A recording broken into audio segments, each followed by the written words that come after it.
Hello, everyone. Welcome to the first talk in the second week of this RoboLaunch October series. Today, it's my pleasure to introduce Kristina Monakhova. Kristina Monakhova is an incoming assistant professor in the Department of Computer Science, Cornell University, starting fall 2024. Until then, she's a postdoctoral fellow at MIT, working with Xixian Yu and George Barbastatis, and supported by the MIT Postdoctoral Fellowship for Engineering Excellence. She works on co-designing optics and algorithms to create better, smaller, and more capable cameras and microscopes. She obtained her PhD in electrical engineering and computer science from UC Berkeley with Laura Waller. During her PhD, she was affiliated with the Berkeley Artificial Intelligence Research Lab and was supported by the NSF Graduate Research Fellowship. Her PhD dissertation was on physics-informed machine learning for computational imaging. And Kristina was also a Reese Scholar in 2014. So without further ado, Kristina, please, the floor is yours. Thanks so much for having me. Let me share my screen, then we can get started. All right, I'm really happy to be here today to talk to you about how to design better cameras for intelligent systems.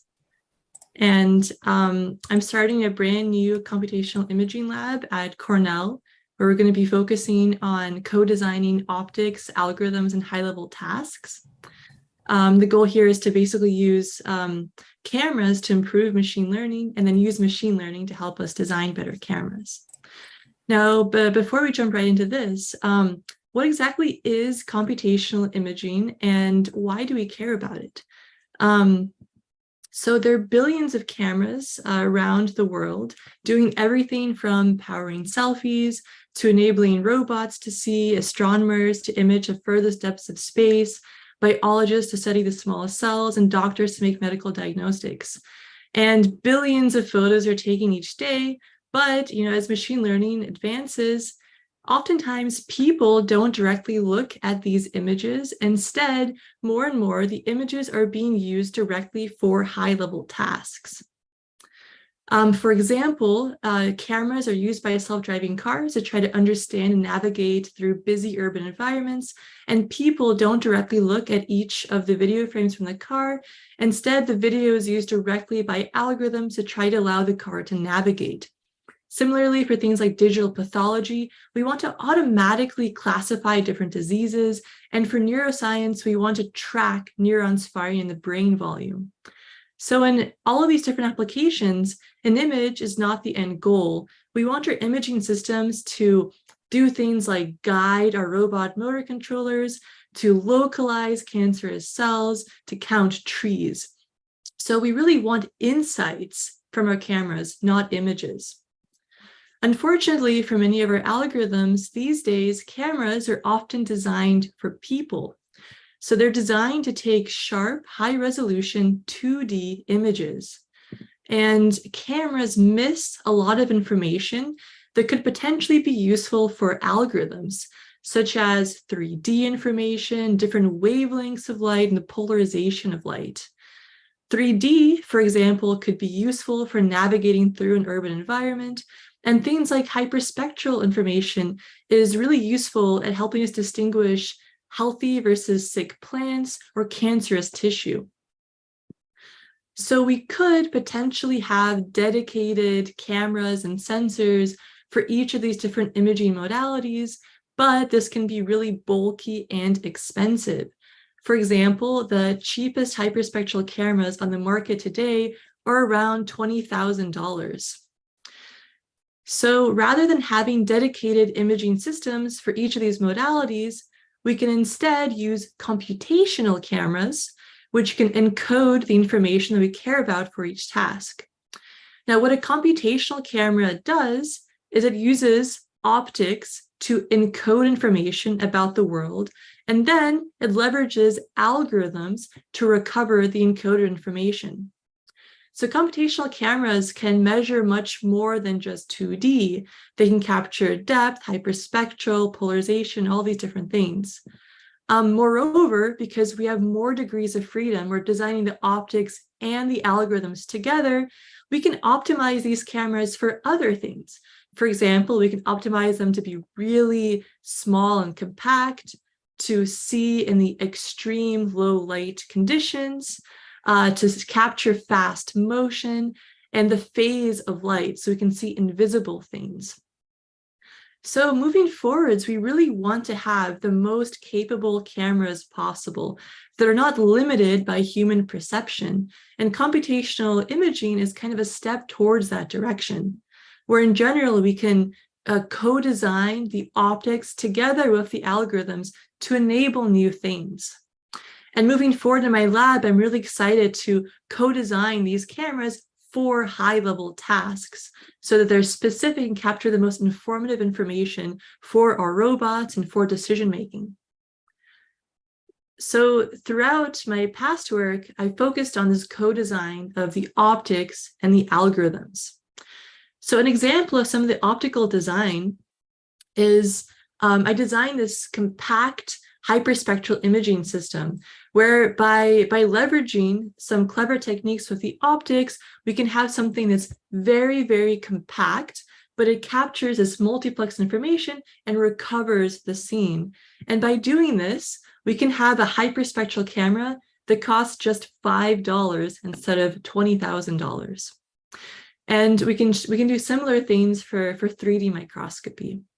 Then the other big push is to design better algorithms for these sorts of imaging systems.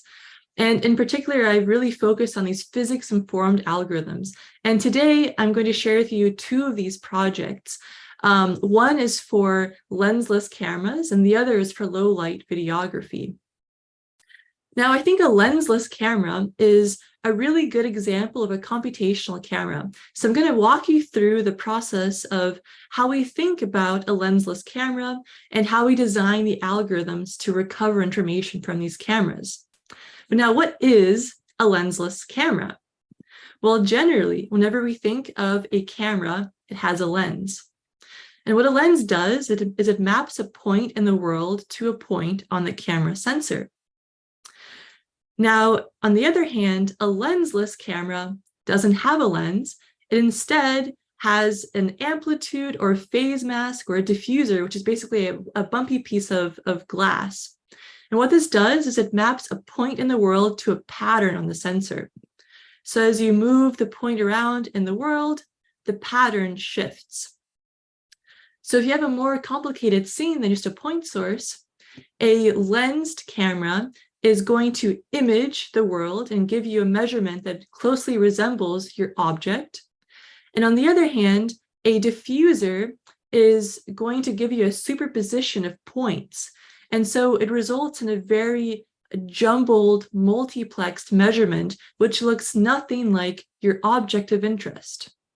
So for these lensless cameras, we have an additional computational step. We need to use some kind of algorithms to recover the original image. Now, one thing that's not so great about lensed cameras is that oftentimes they can be bulky and expensive. For example, if you have an iPhone, it always has a little bit of a bump where the lens is. This is because oftentimes we need multiple different lenses to compensate for the imperfections in the lenses. On the other hand, a lensless camera can be really small, thin, and cheap. In fact, you can actually use a double-sided Scotch tape as your diffuser for the lensless camera. And furthermore, it's been shown that lensless cameras are actually really good at capturing more than just 2D. And I'll show you an example of this a little bit later, but they can actually capture hyperspectral information, they can do 3D, and they can capture a full video from a still image, whereas lensed cameras cannot do this. So it seems like lensless cameras are the clear winner here. Why is it that we don't see more of these cameras in our day-to-day lives? Well, there's two big problems, which is that the image quality for lensless cameras is not so good, and they're quite slow because for every image you capture, you have to use algorithms to recover the desired image.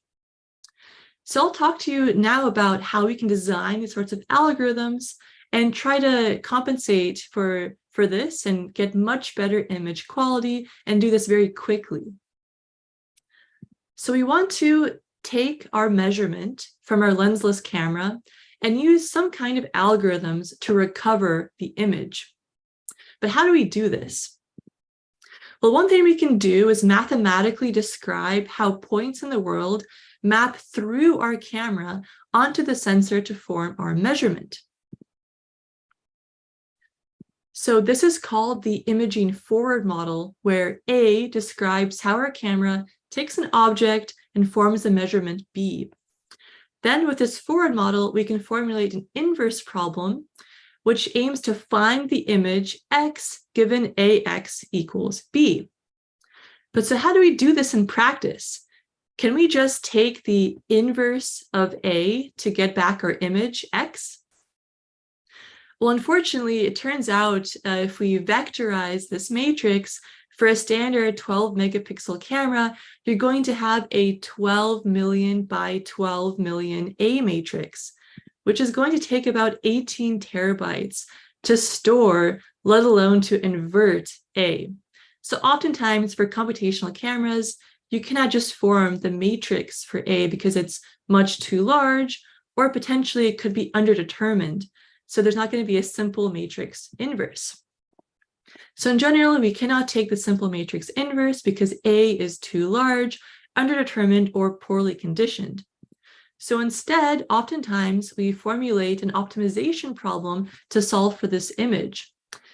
In this approach, we have a data fidelity term, which ensures that our solution is consistent with both our imaging model and our measurement. So AX equals B essentially. And then a handpicked prior, which can enforce any additional constraints. For example, we might know that the image should be smooth or sparse.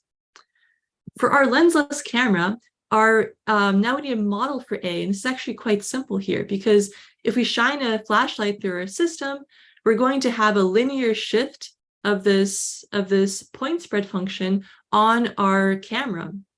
And we can mathematically model this as saying any point in the scene is going to be a convolution with this point spread function. And that's going to be our forward model A. So then we can basically plug this into some existing optimization solver and then solve this until convergence to get back our image. So these sorts of classic methods have been around for a long time and they work off the shelf. They don't need any training data. However, the image quality isn't so good and oftentimes it can be a little bit slow. So on the other hand, recently deep learning based methods have been proposed for these sorts of problems, where you can use a lot of training data to try to have a network do this entire inverse problem for you.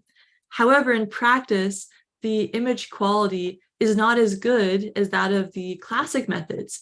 And one of the reasons for this is because basically there's a lot of imaging physics that goes into having this jumbled measurement. And whenever you do deep learning just off the shelf, you have to train your network to undo all of this optics. It's actually quite challenging. So in some of my work, I propose this middle ground approach where we can use some known imaging system physics to formulate this physics-informed machine learning approach, where we don't have to learn everything from scratch. If there's something about our optics we can easily mathematically model, we can incorporate that into the machine learning pipeline and have physics-informed layers to help us solve this sort of problem. With this approach, we can have the best of both worlds and have something that's very, very fast and also has better imaging quality than either the classic or the deep methods. And it closely approximates a lensed camera. So we're able to have something that's both really fast and also has pretty good imaging quality. Now, so lensless cameras, and we just saw, they can now be, quite fast and produce image quality that's close to that of a lens camera. But the really exciting thing about these cameras is that they can capture more than just 2D. For example, they can actually encode depth. So for a lensed camera, if you have something that's in front of focus or something that's behind focus, it's going to map to the same sort of circle in terms of blur. So you can't tell whether something is in front of focus or behind focus.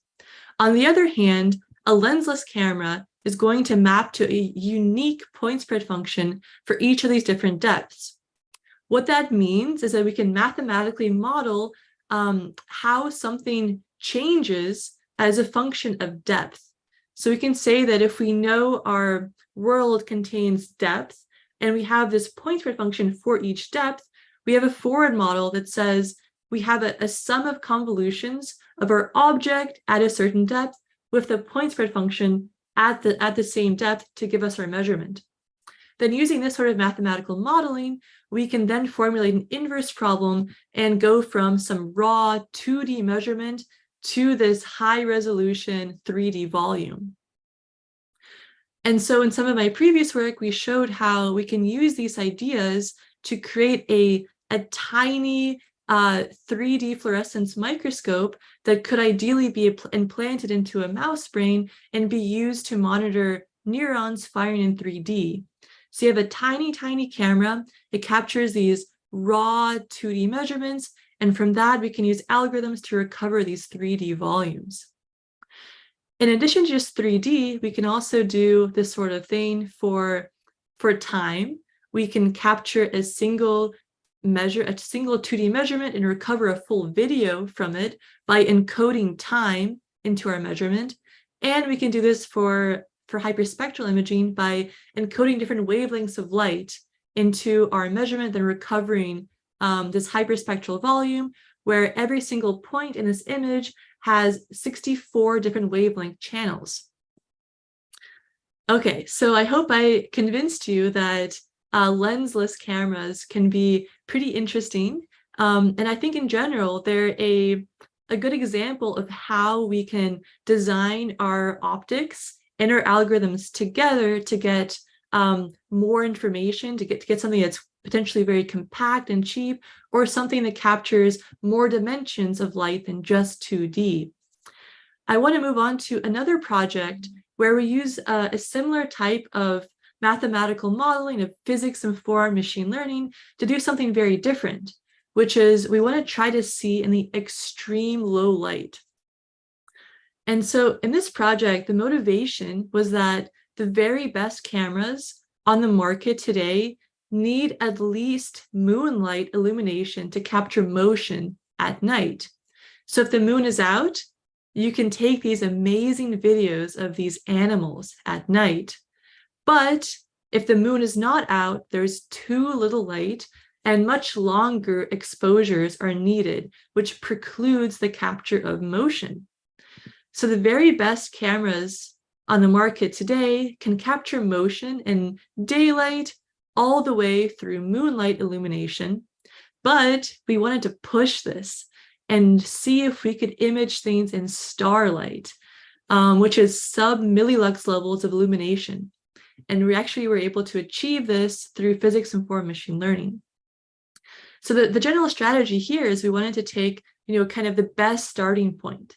So we took a very, very good camera and set it to its max. So it has a very high gain. So every pixel is very, very sensitive to light. And then we want to use some sort of algorithms to hopefully recover a nice video from these very, very noisy measurements. Now, in general, a camera that's pushed to its limits is going to have a lot of noise. And so we took this camera out on an extremely dark night in the middle of nowhere where you couldn't see your hand in front of your face and took a bunch of videos. And you can see that there's actually some motion that we can already see with no processing. But if we try to contrast stretch these videos, you can see there's actually a lot of noise that's present in the videos. And so ideally, if we can have some algorithms to denoise these videos, we could have very compelling videos in the extreme dark. However, unfortunately, most denoisers are designed for daylight scenes with additive Gaussian noise, which looks something like the video on the left. And unfortunately, our noise is non-Gaussian, it's highly structured. And so if we apply these sorts of off-the-shelf denoisers to our videos, they don't work so well. You still see a lot of structured noise, and oftentimes they blur out the information. So we have to think about how could we design some kind of denoiser from scratch. And one of the problems is that if we want to take our own real data set of noisy and noiseless videos to train a machine learning based denoiser, this is experimentally tricky because you need to have some motion aligned short exposure, long exposure videos. That's really hard to do. So instead, we said, well, perhaps if we had a really good noise model for our camera, we could have synthetic noisy clips and then train the denoiser on synthetic data and hope that it's going to generalize to the real data from our camera. And we did this with a close study of what the common types of noise are in these low light settings. And oftentimes, camera sensors have certain types of noise which are expected. And we could parameterize these things and learn these from the data to have this kind of physics-based noise GAN, which can closely approximate the real noise from our camera and then generalize well to experimental data. So the question is, how well can we see by the light of the stars alone? Can we actually see motion? And here's a raw noisy clip that I took. And after using our algorithms to process this data, here's what we see. Notice you can actually see a slow moving satellite moving across the night sky in these locations. We can see the flags waving in the wind. And if you watch the green circle here, we see a shooting star right there. So we're able to see all of these very, very fine details and in the extreme dark. Whenever it's so dark, you cannot even see your hand in front of your face. And so here's a compilation of a few of the denoised clips from our camera. And we can see motion is all the stars in the background, and also the Milky Way here. So you can see kind of just how little light there is, that we're able to see the Milky Way and also all of this motion. And so this kind of shows you how, using these sorts of physics-informed algorithms, you can push the limits of cameras and see in the extreme dark. So in general, I'm really interested in this co-design of optics, algorithms, and high-level tasks, and trying to push the limits of what we can see. And we want to do this for things like photography, for medical imaging, for diagnostics, and for science, to try to see things that are previously invisible or perhaps they're too fast to see. So there's lots of different degrees of freedom we can play with and trying to see new sorts of samples. So my lab at Cornell is going to focus on a number of these problems. In particular, I'm really excited about several different topics, one of which is differentiable optics. So in the past, the optics were kind of a black box. You would take your camera, you'd have some images and use machine learning to process those images. But now we can actually model the optics as part of this whole pipeline. So you can optimize the optics together with your algorithms and then hopefully fabricate the optical design and test it out in real life. So this is differentiable optics and trying to use machine learning to help us design better optical systems. This goes hand in hand with this idea of task-based imaging systems. So the question here is, what's the best sort of camera or microscope for some high-level task? So we don't really want to have a sharp image. We want to have something that gives us the most informative measurement for a diagnosis or classification or segmentation. For example, if you want to classify something as cancerous or not, what's the best sort of camera that can do this? And can we make this really, really cheap and compact so that we can produce this at scale? On the algorithm side, I'm really excited about creating trustworthy physics-informed machine learning algorithms where we can try to leverage physics together with machine learning, and also to see if we can make our algorithms more robust by using things like uncertainty quantification for our systems. Because if you want to use this for actual science and medicine, you have to be able to trust your image. And if you can't trust it, then you can't use it. So we want to make something that's very trustworthy and robust.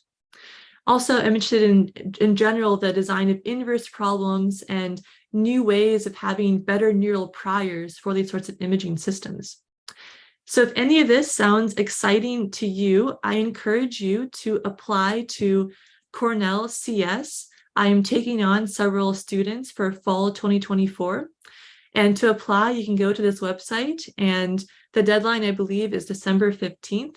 And Cornell is located in Ithaca, New York, which is this beautiful, serene campus that is right on this hill that's overlooking a beautiful lake. And actually, if you live in downtown, you can walk up this beautiful trail that passes by multiple waterfalls on the way to campus. So if you love nature, Cornell is a wonderful place for you.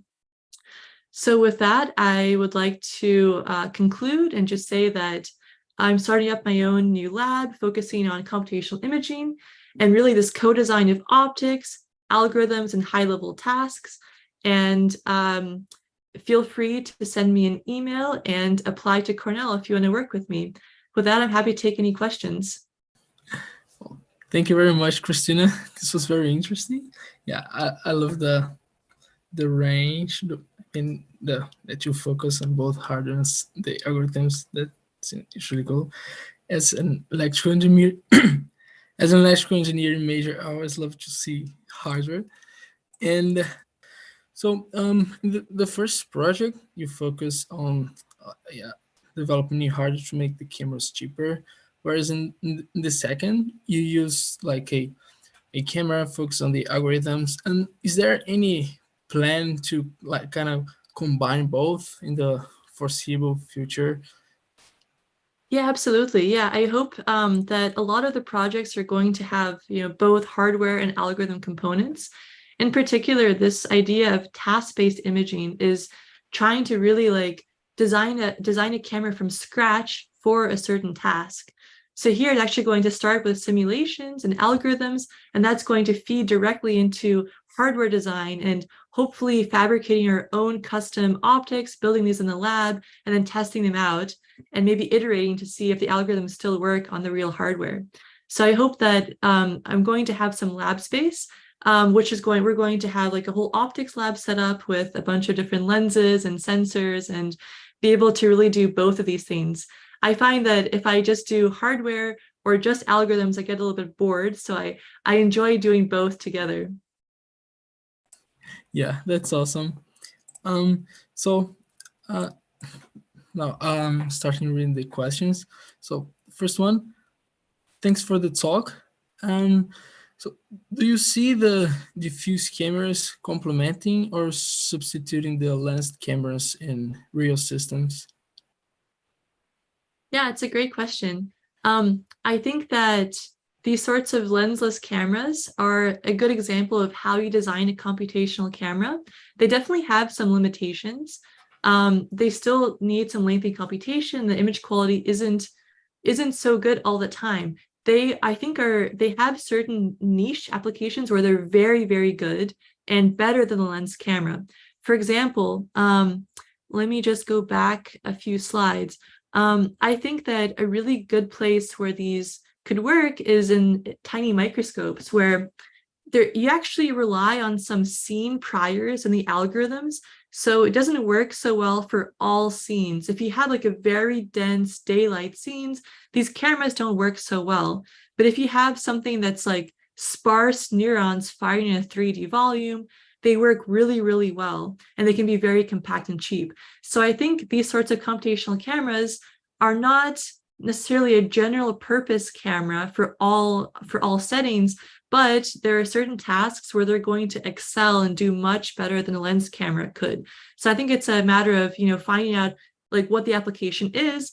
And sometimes a lens camera is the right approach. And sometimes just a custom-made camera where you customize the optics and the sensor for the task, that's probably going to be a better solution. So trying to design this kind of end-to-end. Awesome. Yeah, I think this answers the question. So next question. Thanks for the awesome talk. Do you have do you also have interest in exploring different types such as event cameras? Yeah, for sure. Yeah, I'm hoping to buy some event cameras and some SPADs and explore different types of sensors in the future. Awesome. So next question. What would be your advice to a student that wants to work with real optical hardware, but might not have a lot of resources available at their university? So, to be quite honest, I did not do any optics at all during my undergraduate studies. I learned everything during the PhD. I actually applied for robotics programs. And at Berkeley, I did a rotation where I started off doing a bio-inspired robotics lab, and then I switched to my advisor's lab doing imaging. And I didn't know anything about optics. I didn't know very much about imaging at all. But I was able to take a bunch of classes during my first 2 years of my PhD where I could get the right background. And so I had this amazing class that was called Practical Light Microscopy, and we actually built a microscope from scratch. And that's how I learned pretty much all the optics. I learned it from the class, also from all of my colleagues and my advisor, of course. So it's okay if you don't have the background, as long as you're willing to learn. And as long as you can find someone who's willing to give you the time and the space to learn. So one thing that really helped me was that I had a graduate fellowship whenever I went to Berkeley. So that meant I had my own funding for 3 years. And so I was kind of a free PhD student, which is why, having no background in optics or imaging, my advisor was able to take me on and say, well, she's free, so maybe she can have a little bit of time to learn all the background for this before. It took me some time to become productive. So I was not very productive my first 2 or 3 years of my PhD, but later on, I finally learned optics, was able to start doing all this really cool research. So even if you don't have the background right now, as long as you're willing to learn, you're willing to take time to learn about this, hopefully you can find a program that does have the classes and does have the lab where you can do the sorts of optics that you want to do. Awesome. I think this also touches a bit on the next question, which is, for a CS major, what kind of background in physics do I need to have to work on these kind of problems? Yeah, I mean, so I think that my field in general, it's kind of a blend of computer vision, of optimization, signal processing, machine learning, optics. So you don't have to know all of these different things. It's useful if you know a few of them.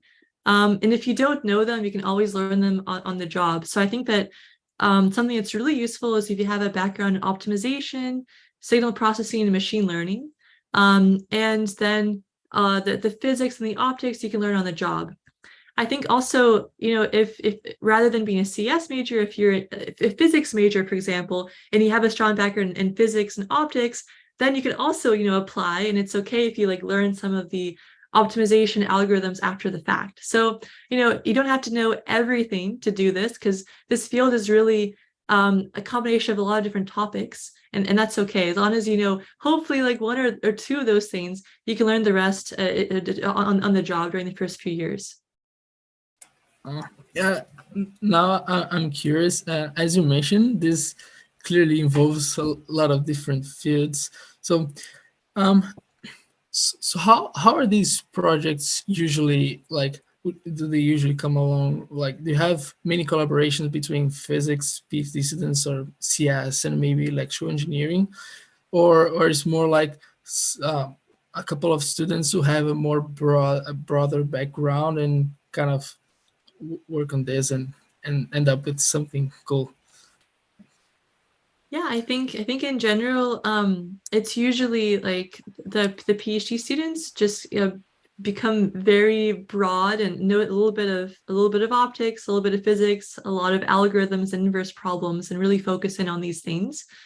I think that oftentimes, at least personally, I enjoy doing a little bit of all these different things. And so that's more fun for me. It certainly can go the other way where someone is kind of like, the optics expert and somebody is an expert at algorithms and then they can collaborate. But I think it's a little bit more fun and you can kind of have more creative solutions if you can do all of these things together, because then you can kind of better see how they might fit together.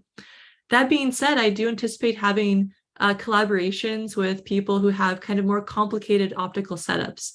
Like, for example, things like multiphoton microscopy, like that's something that is very difficult to build. So if there's a setup that's a little bit more elaborate, then we would have collaborations for that. Oh, great, great.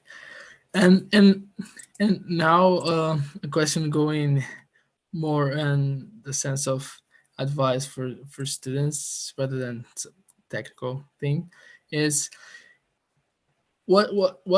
that's actually from me as well. So how did risk impact your career as a graduate student and now an incoming professor? Yeah, I mean, I think it was really informative for me because in college I didn't really know what I wanted to do. I didn't know whether I wanted to get a PhD or whether I wanted to go to industry. And so during college, I tried a bunch of different things over the summers. Like I spent a summer at NASA, I spent a summer at RIS, and I spent a summer in industry. And then I had kind of a comparison of these three things, and I decided, okay, which one do I see myself doing? And for me, I really enjoyed RIS. I really liked the freedom I had to do research. I really liked doing research. And so for me, it was really informative of like, okay, I think I do want to go to grad school. I do want to apply for PhD programs. And so I think like because of that, it really kind of helped shape my career and it showed me that I do want to do research. And now I'm going to be a professor, hopefully doing research for the rest of my life. So Yeah, that's awesome to hear. Yeah, it's always good to see program have impact in the life of students as well. As it did to me. I can speak for myself this summer. So yeah, this is awesome. So and yeah, I think we've covered all the questions. So if do you have any final comments? um, I guess just best of luck to everyone who is applying to graduate programs.